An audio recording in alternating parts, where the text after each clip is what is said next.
O Brasil vive uma crise de saúde mental. Você sabe quantos afastamentos o Ministério da Previdência Social registrou no ano passado, em 2024? 470 mil afastamentos. Gente, isso dá quase 500 mil de pessoas. E este é o tema que nós vamos discutir aqui. E agora, eu sou Keila Ariadne, jornalista, e quem está aqui comigo é a Jéssica Silva, e eu vou aqui falar para vocês o currículo dela, hein, gente? Porque é extenso, então eu vou ter que ler porque eu não decorei.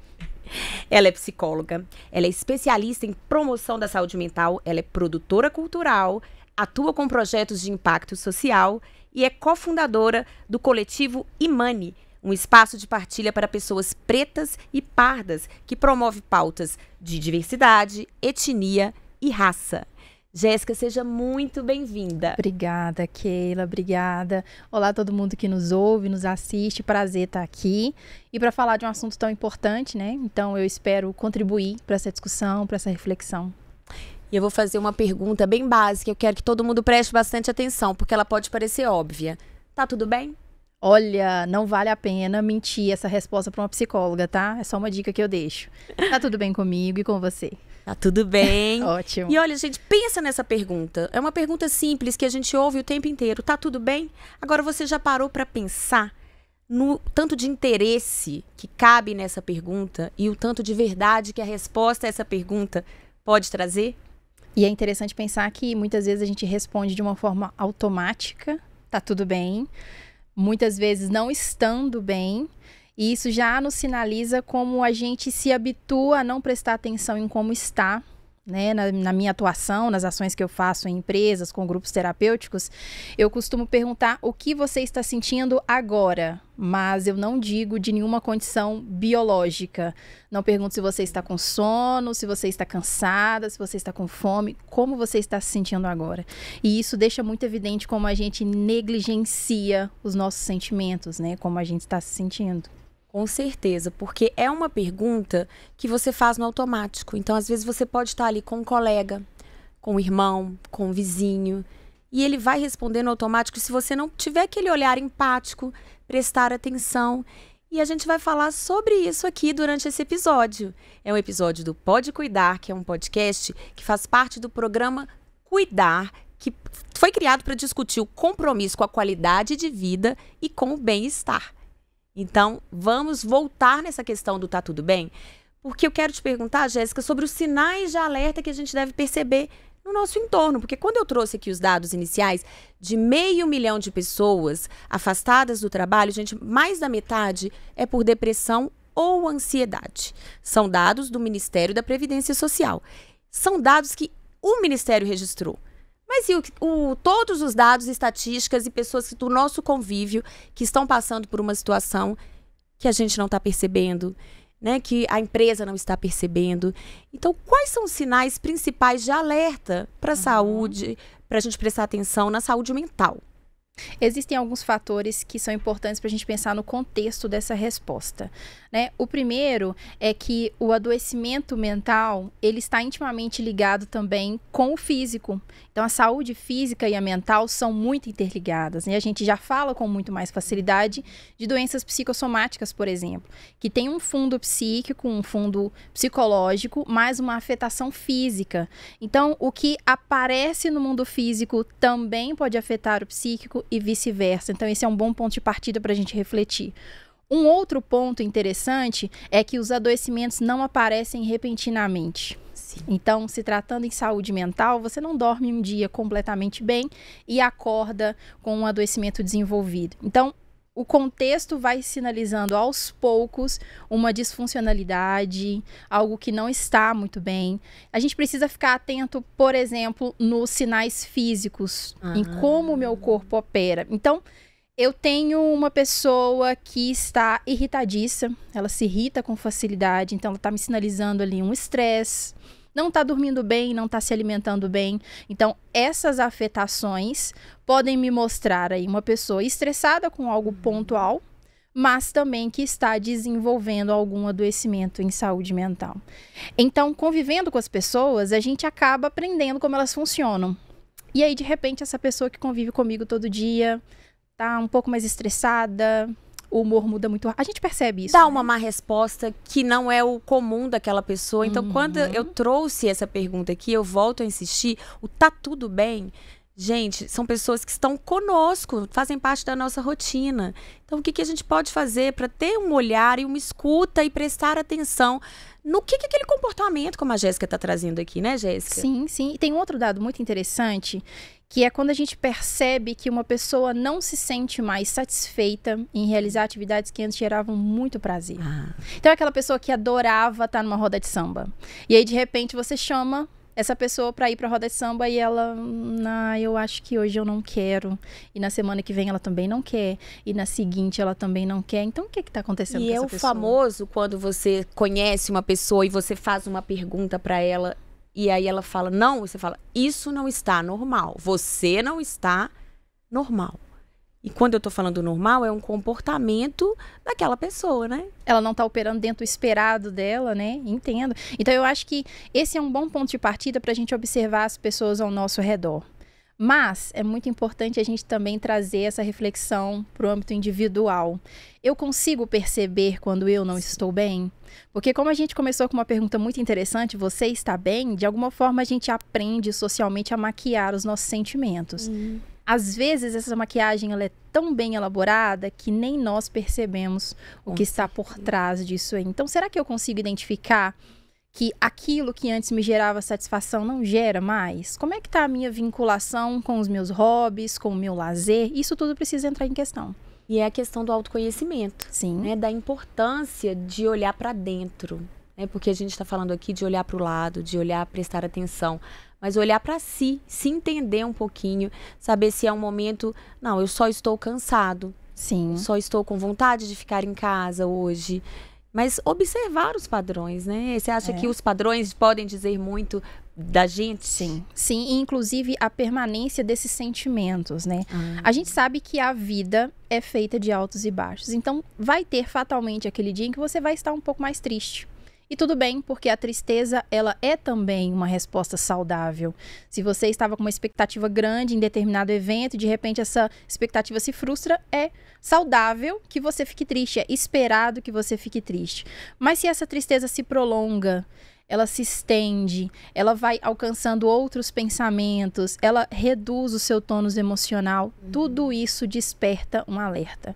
Então, quando a gente fala em promoção da saúde mental, a gente não fala em elevar o indivíduo a um ambiente em que ele seja plenamente feliz, e não tenha desafios e nada o abata. Não, em alguns momentos a gente vai se entristecer sim, a gente vai se frustrar, a gente vai se irar, mas a gente precisa pensar numa maneira de equilibrar essas emoções para que você tenha bem-estar. Então o objetivo é esse, né? É uma questão, gente, equilibra tudo, né? Sim. Então é uma questão de se equilibrar com você mesmo, se equilibrar com a comunidade em que você vive, né? E quando eu tô falando comunidade, de imediato a gente pensa no ambiente de trabalho, no familiar. Mas eu vou aproveitar que, gente, a Jéssica, ela tem uma atuação incrível em projetos de impacto social. Ela tem um olhar muito atento para a questão das vivências comunitárias. E pode ser que um recorte social, um recorte profissional, pode influenciar no comportamento das pessoas. Então, eu quero, Jéssica, que você aponte um pouquinho qual que é o papel dessas vivências comunitárias, né, na saúde mental. É extremamente importante, porque o lugar onde a gente mora precisa ser também o lugar onde a gente vive. O que eu estou dizendo? Mais do que ter um espaço onde eu repouso, onde eu faço minhas refeições, onde eu tenho minhas relações afetivas, eu preciso ter também um lugar onde eu construo a memória.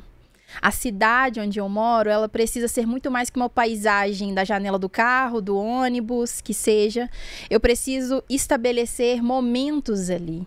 É importante que essa vivência com a comunidade seja constante, porque isso também é operador de saúde mental.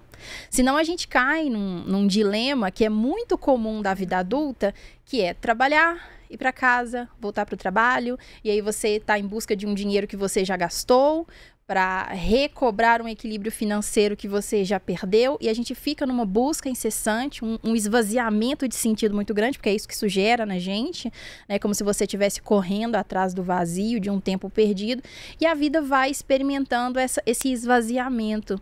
É quando você se reconecta com a sua comunidade, com as suas pessoas, com o seu território, é que você se sente recarregado ali na qualidade da sua saúde mental. Então eu preciso sim sair, ver a vida, saber do que eu gosto da minha cidade, do que eu não gosto, né? Eu faço muito essa pergunta para as pessoas. A gente incentiva o consumo da cultura. Eu sei se eu gosto de teatro, eu já fui ao teatro alguma vez, eu sei se eu gosto de orquestras, eu já experimentei, eu já tentei alguma vez. Então, essa vivência com o território, ela é uma reflexão para que você viva também no ambiente onde você mora. Exatamente. Já diz Ailton Krenak, né? O futuro é ancestral e a gente precisa entender de onde a gente veio para chegar melhor, né? Onde a gente quer ir, né? E eu acredito muito nessa potencialidade das trocas, porque quando você está nas vivências, você está trocando, você está experimentando. Sim. E você consegue, às vezes, descobrir uma atividade que você não conhecia, que alguém vai te apresentar, mas para isso você também precisa estar com um olhar aberto, né? Com um olhar atento, se permitir experimentar e se permitir, uma coisa que eu quero discutir aqui, quando a gente entende que a gente não gosta de uma coisa que espera que a gente goste. Então, como é que é lidar com isso também, de assumir, isso não me faz bem, talvez isso me dê um gatilho. Primeiro a gente precisa pensar, essa expectativa responde a quem? Né? Talvez espera-se que todo mundo com o seu perfil goste muito de academia. Eu trago esse exemplo porque é um exemplo até pessoal. Você tem que gostar de academia, você tem que gostar de musculação. E aí eu fui pra academia e eu odiei. E aí foi muito frustrante, porque eu preciso fazer atividade física, mas eu não aguento a repetição de subir numa esteira e não sair do lugar, ou fazer 3 séries de 15, e aquilo, eu tenho dificuldade de ver propósito nisso. Então, fica um pouco da frustração, mas logo em seguida eu me pergunto, essa expectativa responde a quem? Eu preciso fazer atividade física, mas não necessariamente musculação. E aí eu fui buscar outras práticas, encontrei a defesa pessoal, e eu acho divertidíssimo. E aí aprendi algo sobre mim. É importante para mim que eu me divirta no processo. A atividade física só faz sentido para mim assim. Agora, vejo outras pessoas que adoram musculação, adoram corrida e, ok, são expectativas respondidas para ela. Então a gente precisa ajustar isso sempre. Eu gosto muito de dançar. Eu gosto muito de dançar. Sou uma pessoa muito assim, sou forrozeira desde muitos anos. E aí eu fui fazer uma aula de consciência corporal. Era uma professora maravilhosa de balé clássico. E quando ela ia me passando, ela falava, fica ereta. Aquilo foi me gerando um incômodo. Porque eu falei, eu não estou aqui para seguir regras. Não que eu não saiba seguir regras. Mas era, para mim, o propósito era a diversão. E deixou de ser divertido. E era um propósito para relaxamento que eu não estava encontrando ali. Então é importante a gente falar, isto não é para mim. Ótimo, tá tudo bem. Encontre então algo que seja para você. As atividades, elas precisam passar por uma construção de sentido. Precisa fazer sentido para você. Então essa reflexão, ela é muito válida, né? Eu gosto de dança, mas eu entendi que nesse formato não faz sentido para mim. Eu vou aproveitar que a gente está falando aqui de atividades para relacionar a saúde física e a saúde mental, que é um ponto que você trouxe quando a gente começou o Pode Cuidar. E como que isso está relacionado? Eu sei que está diretamente relacionado. Mas para eu estar bem fisicamente, eu preciso estar bem mentalmente. Para eu estar bem mentalmente, eu preciso estar bem, né? Quem veio primeiro aí? Eu acho que tudo está conectado, né? Hoje, enquanto eu vinha para cá, o dia hoje está nublado. E isso já me deixa um pouquinho mais embotada, não sei como é para todos vocês, mas a gente fica um pouquinho mais xoxinho. Tem gente que ama o tempo nublado, mas existe uma correlação muito interessante com a ausência do sol e o impacto emocional. Então a gente sabe que a luz do sol, ela faz com que a gente produza vitamina D, Então, tem aí uma relação da luz do sol e da vitamina D. A vitamina D está associada também à produção da dopamina, da serotonina. Então, esses hormônios, eles impactam no nosso bem-estar e, consequentemente, também na nossa saúde mental. Então, a gente vê, existem estudos que provam isso, que os ambientes, os países, as regiões que têm uma incidência menor do sol, registram casos muito maiores de pessoas com depressão. Então, veja bem como a saúde física, a absorção da luz do sol na nossa pele impacta na nossa compreensão, na nossa saúde mental. Na nossa vitalidade. Na nossa vitalidade, na nossa disposição. Na energia. Percebe? E agora eu vou pegar esse gancho aqui, que a gente está falando um pouquinho, né, das causas e consequências. Acho que todo mundo já parou para se perguntar, mas o que causa, gente, uma depressão, uma ansiedade? Existe muito estigma, sim, e a gente avançou, isso está mais, até com a popularização, acho que da psicologia, hoje a gente tem muito mais acesso à psicologia, a tratamentos, mas o que causa?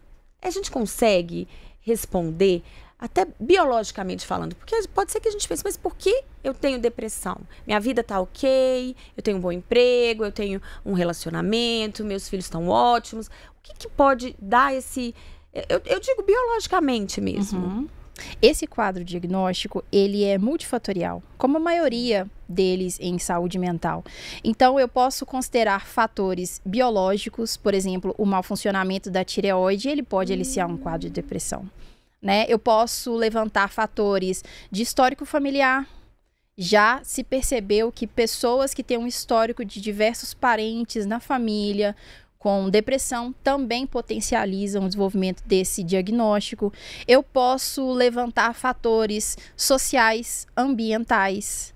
E eu posso sinalizar também situações pontuais na vida da pessoa. Ela pode passar por um luto e isso ser um ponto de partida para o adoecimento, mas não existe uma causalidade explícita. Olha, se você passar por uma experiência de luto, você vai ter um quadro depressivo. Não existe essa correlação.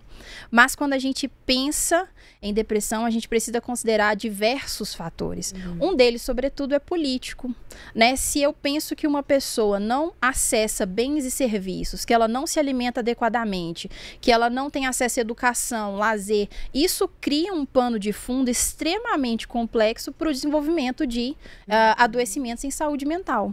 Então, a gente nunca pode imputar única e exclusivamente ao indivíduo a responsabilidade de cuidar da própria saúde. Existem fatores que são sociais, existem fatores que são políticos, e a gente precisa falar disso. Quando a gente fala em política aqui, a gente não fala em partido, em sistema político. Cidadania. A gente fala em cidadania, em políticas públicas robustas, em olhar para o indivíduo da sua maneira integral. Então, esse indivíduo ele precisa se alimentar bem. Na condição social que ele vive, ele tem acesso à alimentação de qualidade? Então, essas também são pautas importantes. Com certeza. Agora eu quero voltar aqui para uma questão que eu também fico pensando, né? A gente começou falando dos sinais. Quais são os sinais de alerta? Então, a gente observando, né? Então, você trouxe aqui a questão de observar o comportamento, se a pessoa deixa de fazer aquilo que ela gosta. Tem vou compartilhar um caso que aconteceu com uma colega. É uma pessoa muito alegre. Muito alegre. E aí, é uma pessoa que faz um acompanhamento e que ninguém vai imaginar. E ela já falou pra mim, as pessoas não imaginam, e se eu falo, as pessoas falam, mas você? Sim, existe mas um logo estigma, você, né? Você não, né, não anda por aí chorando, cabisbaixa. Então, quais são os sinais que a gente deve observar? E aí, depois, você já pode até concluir, assim, complementar. Concluir não, viu, gente, que ainda tenho tempo. Mas complementar, falando assim, uma vez que a gente presta atenção nesses sinais, você disse que é muito importante que a gente mesmo preste. Mas quando a gente presta em alguém que está do nosso lado, como fazer? Então, quais são os sinais e como ajudar? Sim, ótimo.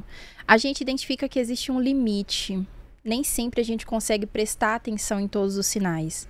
Mas quando a gente observa uma pessoa que opera diferente do que a gente já está habituado, esse já é um sinal de alerta. A grande questão é estar disponível a essa pessoa. Você quer conversar? Olha, eu tô notando que tem alguma coisa diferente, eu posso te ajudar em algo? E aí vem aquela dúvida, né? Eu não sei se você já passou por essa questão de, Jéssica, alguém vem desabafar pra mim, eu faço o quê? O que você faria? Alguém escuto. Ótimo. Eu escuto. Excelente postura. Escuto porque nem sempre eu vou ter o que falar. Mas eu tenho certeza que a minha escuta ali vai ser muito importante. É uma ferramenta que eu acredito muito. É excelente. Essa é a postura. Ter uma escuta e, sobretudo, uma escuta não julgadora.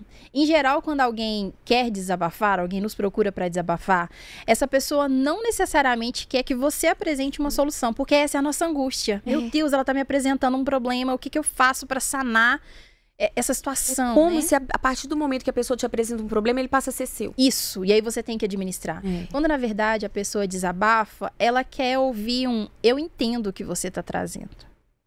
Eu entendo isso, porque se a gente começar a reparar nos conteúdos que a gente leva como desabafo para os nossos amigos, para os nossos familiares, o que a gente está querendo é entender se eu sou a única vivendo isso. Se isso só acontece comigo ou se isso também toca outras pessoas. Então, num desabafo, a minha postura enquanto ouvinte é receber o que essa pessoa está me dizendo, compreender de forma a não julgar e se colocar à disposição. À disposição de quê? De acompanhar essa pessoa numa consulta, se ela precisar. Essa pessoa está vivendo uma situação de violação de direitos, se coloque à disposição para fazer uma denúncia, para buscar os órgãos competentes. Essa pessoa precisa de um acolhimento físico, um abraço, vai lá. Então, a partir do momento que a gente identifica que algo não está funcionando como habitual, eu me prontifico. Você quer conversar? O que você acha da gente sair, tomar um café? A gente pode esbarrar nos limites da pessoa, entender que não quer. E aí não é a hora de forçar.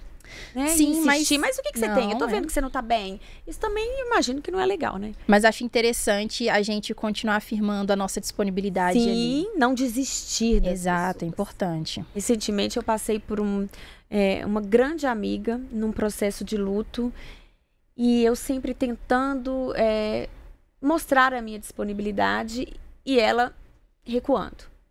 Então chegou num momento que ela disse, não desista de mim. Porque ela sentiu que ela estava num processo de constantes negativas. Eu falei, jamais.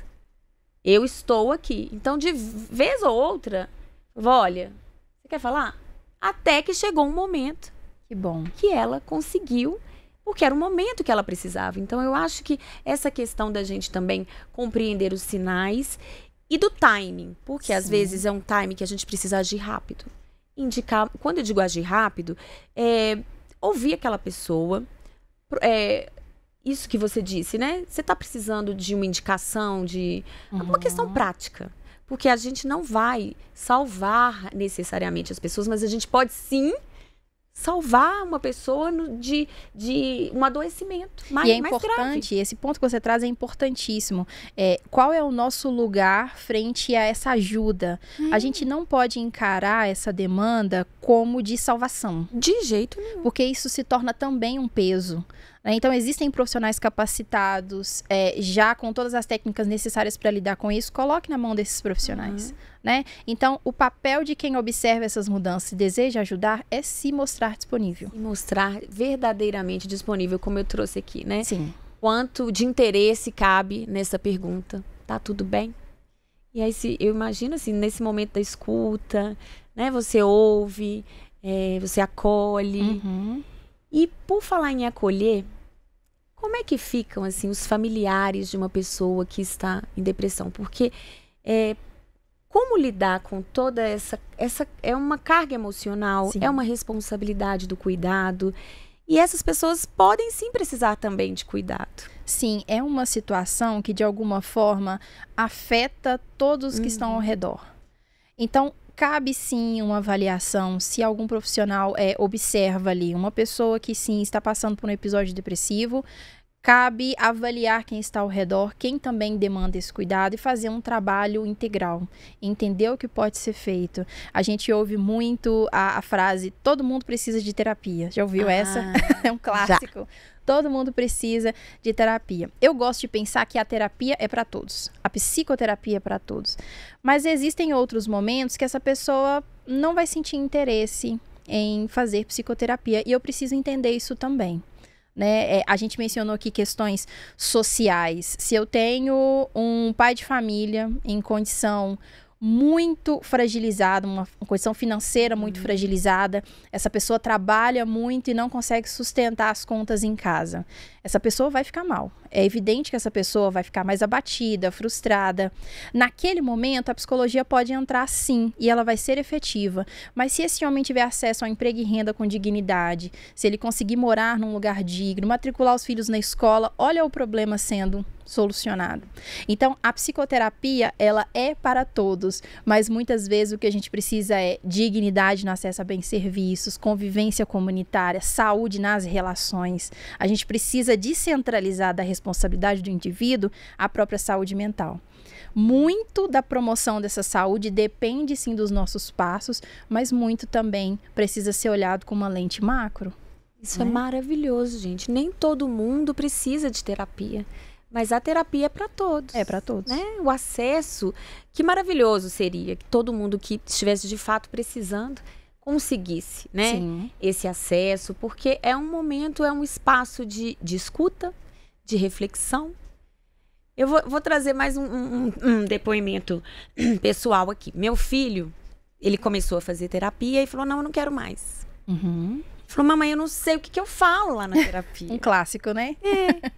Eu falei pra ele, filho, terapia nem sempre vai ser pra você levar um problema, mas é pra você organizar seus pensamentos, pra quando você tiver um problema, seja ele qual for, você saber lidar de uma maneira leve, de uma maneira, né, assertiva, adequada. Então, e aí passou um tempo, eu fui conversar com uma outra terapeuta para pedir uma orientação. Ela falou, não necessariamente ele está precisando de terapia, ele pode estar precisando de fazer um esporte. Você pode colocar ele numa questão, numa atividade de artes, de música, né? Que a pessoa goste. Então, às vezes, não é terapia, mas é terapêutico. Boa. O forró, pra mim, é uma terapia. Eu falo que é forró terapia. É terapêutico para você. E eu tenho um exemplo interessante, a gente falou de sustentar o silêncio dentro das sessões. É muito comum as pessoas chegarem até o psicólogo e falarem, eu não sei o que falar. E eu me lembro pontualmente de um caso que eu atendi, uma adolescente, e ela chegava até o consultório e ficava em silêncio. E aí, primeira sessão, silêncio, eu tentava puxar alguma coisa, eu entendi que ela queria ficar em silêncio. Segunda, silêncio, terceiro, silêncio. E aí ela percebeu que o silêncio dela não era julgado. E aí ela passou a falar.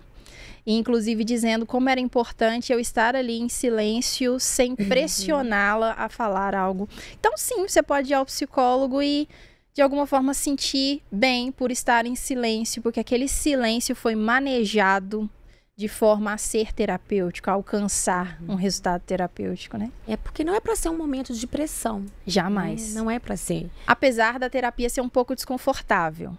Porque ela vai tratar nossos pontos cegos, esses assuntos que a gente tem dificuldade de lidar, que a gente ignora no tá tudo bem. Então, o psicólogo ele vai conseguir acessar isso e trabalhar com você. Mas é um desconforto que vale a pena, eu prometo. Com certeza. Jéssica, a gente está chegando aqui ao fim deste bate-papo. Então, eu quero deixar aqui um espaço aberto para que você deixe uma mensagem, uma reflexão. Acho até interessante dar uma retomada nos sinais de alerta. Vamos lá? Vamos lá. Então, que bom, primeiro, começar a nossa fala assim, que bom que a gente pôde falar sobre isso aqui. Eu acho que falar da saúde mental e da promoção de saúde mental é algo que a gente deve falar sempre. As campanhas são muito importantes, eu dou muito valor a elas, mas que bom que a gente consegue falar também de bem-estar e saúde mental fora das campanhas, né? Isso é muito importante. Então, o recado que eu quero deixar para todos nós é: se observe, se conheça. E não se adapte frente às disfuncionalidades. Poxa, eu não tô dormindo bem, eu não tô comendo legal, eu ando estressado com frequência, mas eu vou me adaptando. Não se adapte. O nosso funcional é ser saudável, a gente precisa buscar essa saúde. Então vamos lá, vamos buscar. É um profissional da psicologia, é um profissional da psiquiatria, eu preciso fazer mais atividades físicas, me conectar com a comunidade. Então vamos lá, porque vale muito a pena viver uma vida com qualidade. Então esse é o recado que eu quero deixar e espero ter contribuído nessa discussão, nessa reflexão. Com certeza, gente. Eu acho que todo debate é muito válido. E eu tenho uma questão que eu sempre levanto, assim. Se a gente está com uma conversa e ela chegou em uma pessoa que seja. Valeu. Concordo. E eu vou pedir para você deixar o seu @. Claro. Porque, né, pode ser que alguém queira acompanhar. Vai ser um prazer. Você pode me encontrar no Instagram em @prod de produção, @prod.jessicasilva. Vai ser um prazer te receber quem tiver alguma dúvida, e eu estou à disposição.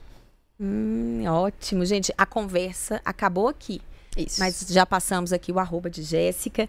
E a conversa não acaba, porque é um tema que ele vai exigir constante diálogo na sua casa, no seu trabalho. Então, a mensagem que eu vou deixar aqui é para você prestar atenção. Mas prestar atenção em si, prestar atenção ao seu redor, oferecer a sua escuta. O seu interesse, ele pode ajudar imensamente uma pessoa que esteja passando por uma dificuldade. Você acabou de ouvir o episódio do podcast Pode Cuidar. Ele faz parte do programa Cuidar do Grupo Sada, que tem um compromisso com a promoção da qualidade de vida, do bem-estar e da saúde mental. O roteiro e a apresentação são meus, Keila Ariadne, e a gente já tem um encontro marcado. Uma vez por mês, você vai acompanhar um tema relacionado à qualidade de vida e bem-estar aqui no Pode Cuidar. E você vai acompanhar nos canais internos do Grupo Sada. Até lá!